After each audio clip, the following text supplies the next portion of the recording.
यानंतर आपल्याशी बोलण्यासाठी सामाजिक कार्यकर्त्या अंजली दमानिया सुद्धा आपल्या जोडल्या गेलेल्या आहेत। अंजलीजी, स्वागत आहे तुमचं जय महाराष्ट्रमध्ये।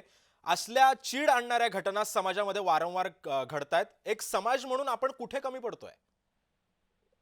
मला तर विचार करून इतका त्रास होतोय या सगळ्या गोष्टीचा। म्हणजे आपण अमानुष म्हणतो, पण ते किती अमानुष? जर वडीलच असं करायला लागल्यावर आपण काय अपेक्षा ठेवायची कोणाकडनं?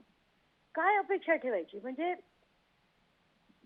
काय काय बोलावं सुचत पण नाहीये, कारण आता आपण कायद्याने अमुक करायला हवं, कायद्याने तमुक करायला हवं, ते सगळं ठीक आहे।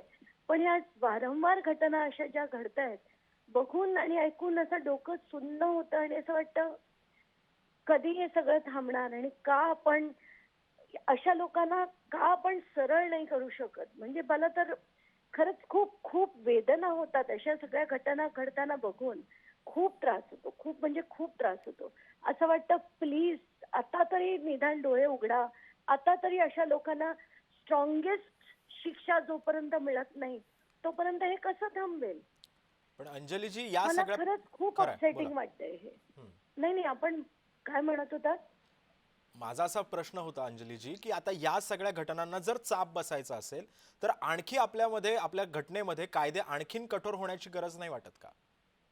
नाही, अगदी होण्याची गरज आहेच आणि तेच करण्यासाठी मी आता माझ्यातर्फे मला जे वाटलं, आता महिला आयोगांची खरंय। जी मीटिंग बोलवली होती त्याच्यात सुद्धा मी अनेक गोष्टी माझ्या सजेशन्स दिल्या होत्या।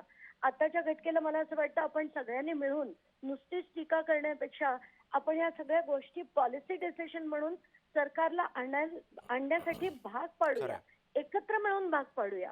हो। आणि या सगळ्या गोष्टी ज्या आहेत त्या खरोखर झाल्या ना तरच कुठेतरी हे सगळे थांबेल। नाहीतर मला रोज रोज अशा घटना ऐकून खूप डिस्टर्बिंग होतं, खूप म्हणजे खूप डिस्टर्बिंग होतं।